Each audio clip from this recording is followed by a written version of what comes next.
Gaga, may sarili na sila next year. Oo nga. Magkakaroon na sila ng sariling ano.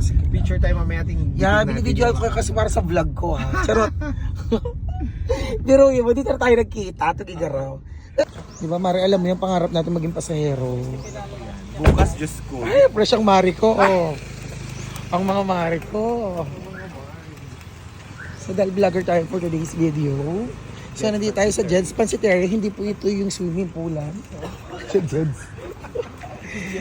Ay, hindi yan. So, titikman namin ang kanilang batil patong ba? Batil patong. Yan. So, open sila na sa... Hindi naman, ano, ganyan lang.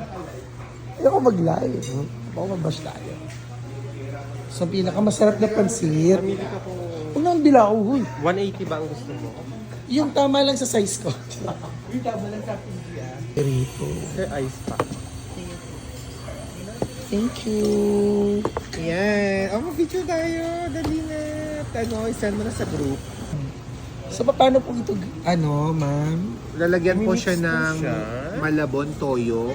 Ay, sa amin yan. Hindi, dito lang matatagpuan to sa Cagayan. Pero taga Malabon yan. Charot. Malabon. Tapos meron kaming sukang rosal. Ano ba to giniling? Charot. Sugar cane, made in sugar cane. Ayun. Oo. So, lumipad po ang aming team dito sa Tugigaraw. The hottest place in town. Charot. Pero hindi ngayon mainit. Oo, kung December